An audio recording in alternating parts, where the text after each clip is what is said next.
Streaming short series RCTI Plus gratis.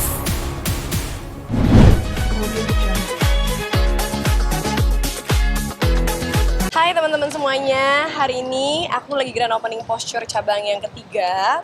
Dan aku mau ngajakin kalian buat melihat usaha kecil-kecilan yang sudah dirintis dari 2023 ini seperti apa perkembangannya dan ada apa aja yang terbaru di studio di dalamnya. Let's go! Ya, jadi hari ini bisa dibilang adalah penantian panjang karena project ini tuh udah hampir setahunan. Proses renovnya juga mungkin udah mau 6 bulanan ya, 6 bulan lebih, dan akhirnya bisa buka juga posture cabang yang ketiga. Di tahun ini kita buka 2 cabang posture dan juga 1 cabang post by posture. Jadi memang tahun yang sangat hektik.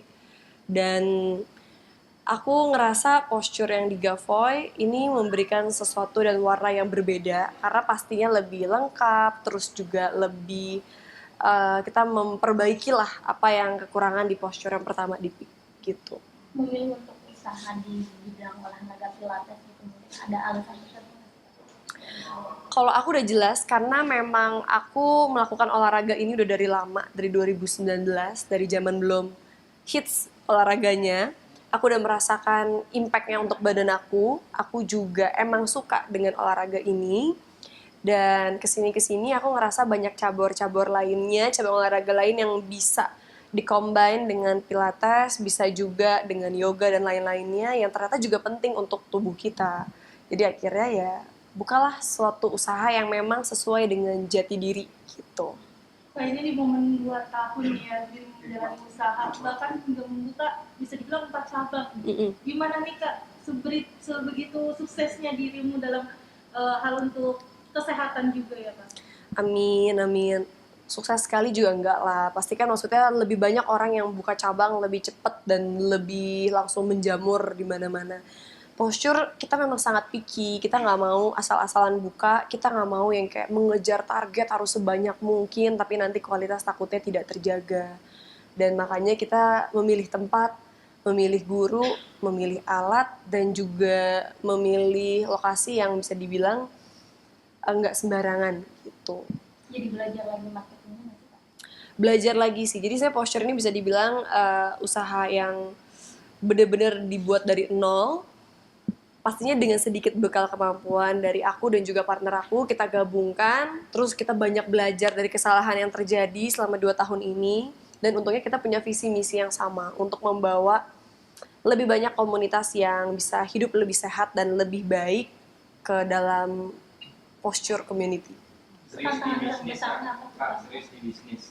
Mungkin rencana itu kalau dari dunia hiburan atau gimana? Nggak pamit, bener-bener pamit sih ya, cuma emang kayak bertambahnya usia itu kayak aku ngerasa aku mau mencoba suatu tantangan yang berbeda dan baru. Karena terbilang kayak pamit kan nggak mungkin ya, karena aku masih tetap syuting, aku masih aktif juga di sosial media aku, walaupun mungkin nggak seaktif dulu. Terus aku juga masih ngambil beberapa project kayak series atau film. Cuma memang seiring bertambahnya usia aku ngerasa aku harus mulai punya suatu hal yang berbeda lagi, yang bisa dibilang juga sebagai passive income, sebagai legacy aku juga. Karena kalau artis itu kan legacy kita berupa karya, tapi pada akhirnya memang kita akan menua, kita akan selalu tumbuh dengan orang-orang lain yang lebih baru, yang lebih muda, yang pasti juga lebih berbakat. Dan kalau misalnya bisnis bisa dibilang bisa jadi legacy kita sampai ke depannya pun, mau kita umur berapapun, kita tidak terlalu aktif pun, orang akan selalu ingat bahwa ada brand ini, oh ada bisnis ini, begitu. Tapi sebenarnya menyangka juga nggak sih pada akhirnya dari awal kamu rintis sampai sebesar ini maksudnya? Jujur enggak sih, maksudnya kayak teman-teman media yang di sini kan mungkin juga sebagian pernah datang ke opening aku lah. Maksudnya tidak selalu usaha aku sukses, tapi aku bener-bener ya pantang menyerah aja, kayak jatuh bangun, coba lagi, bikin lagi, sampai akhirnya bisa ketemu satu titik yang dimana bisa lebih stabil, bahkan bisa berkembang. Itu butuh waktu, karena memang entrepreneurship itu bukan cuma sekedar textbook, bukan cuma sekedar kamu punya uang atau modal sebanyak apapun, tapi gimana cara kamu bisa mengelolanya, itu yang lebih susah. Tapi pernah merasa down juga nggak sih? Maksudnya kayak tadi kan sempat bilang, maksudnya sempat jatuh bangun juga gitu. Down banget sih, nggak yang kayak gimana ya. Cuma aku udah tahu nih, kalau misalnya menjelang lagi opening itu pasti kayak aku berasa rambut aku menipis nih, rontok. ternyata stresnya tuh di situ ya. Jadi kalau kayak kita syuting atau bikin konten, itu tuh capeknya paling di fisik. Paling kita hilang suara, paling ya kita harus kurang tidur. Orang udah pada 9 jam kerja, kita masih di lokasi syuting segala macem. Kalau bisnis tuh menurut aku capeknya di otak, batin. Ya kita berhadapan dengan sumber daya manusia, berhadapan dengan banyak orang. Terus otak kita harus mikir bagaimana caranya bikin semua orang yang bergantungan hidup di kita ini bisa semuanya happy, sukses, makmur. Gimana caranya bisnisnya bisa survive. Gimana caranya di tengah banyak mungkin orang yang akan mengikuti atau mencontek atau akan muncul saingan lain yang ternyata lebih hebat daripada kita, gimana cara kita survive. Itu dia susahnya paling di situ sih. Tapi kalau di olahraga ini dirimu termasuk masih aktif nggak olahraga? Maksudnya emang masih seorang Yolona masih Jujur ya, karena aku sekarang syuting, dia cuma bisa ke posture itu paling seminggu sekali. Satu kali lagi tuh hari Kamis. Setiap Kamis tuh aku ngadain olahraga di lokasi syuting sama teman-teman di lokasi. Panggil guru posture juga untuk datang ke lokasi. Memang nggak seintens dulu, tapi aku bisa ngerasain ternyata hasil dari aku membuat usaha ini, banyak orang yang udah berubah hidupnya. Ada orang yang tadinya kayak nggak suka banget olahraga, sekarang jadi cinta olahraga. Ada orang yang tadinya nggak peduli bentuk badan, sekali udah merasakan hasilnya, tiba-tiba ketemu udah turun berapa belas kilo. Ada orang yang termotivasi, ada orang yang tadinya mungkin minder, ngerasa kalau olahraga ini cuma buat olahraga yang menengah ke atas, kayak nggak cocok. Tapi ternyata mereka sekarang pegawai sekalipun atau gaji UMR pun bisa tetap olahraga. Dan itu bener-bener mereka bisa seniat yang dimana jam 5 selesai ngantor, jam 6, jam 7 mereka pilates. Atau nggak jam 7 pagi, mereka tuh masih bisa ikut kelas gitu. Aku tuh seneng membawa perubahan ke dalam hidup tiap orang, tapi ke arah yang lebih baik, bukan ke arah yang lebih buruk. Karena nggak banyak orang yang mau peduli dengan komunitas di sekitarnya. Nah, aku kebetulan termasuk yang emang juga pecinta olahraga. Aku pengen banget bikin komunitas kita tuh lebih peduli dengan healthy, dengan kesehatan, dengan hal-hal yang kayak olahraga. Karena kalau kayak di luar negeri, itu udah hal yang standar banget. Orang udah pasti olahraga tiap hari. At least mereka berenang, mereka lari, mereka olahraga nge-gym atau apapun. Nah, di Indonesia ini kan mungkin belum menjadi culture-nya. Makanya lagi kita coba bangun bersama-sama. Dimulai dari komunitas-komunitas, terus juga kelompok-kelompok kecil, dan baru akhirnya kita berharap bisa meluas dan melebar gitu. Tapi memang dari dulu ada trigger masalah kesehatan nggak sih? Pertama kali aku terjun ke Pilates itu karena aku ada sedikit lower back pain, sakit lower back aku. Terus aku juga ada sedikit skoliosis. Kalau tahu skoliosis itu yang tulang belakangnya nggak bener-bener lurus ya, jadi agak miring berapa degree gitu.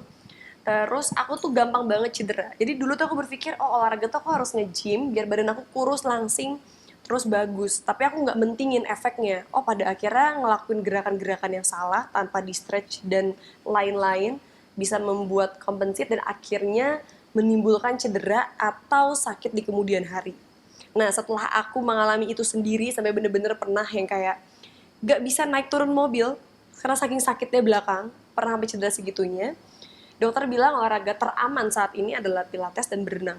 Dari situlah aku coba pilates, aku merasakan hasilnya di badan aku ngerasain kayak, aku nggak pernah sakit, postur tubuh aku lebih bagus, terus juga aku ngerasain yang kayak berat badan aku jadi stabil, terus aku nggak perlu yang kayak diet juga makan berat banget, kayak semuanya masih tetap ke-maintain dari satu olahraga yang menurut aku slow movement, nggak terlalu high kan, nggak terlalu high intensity.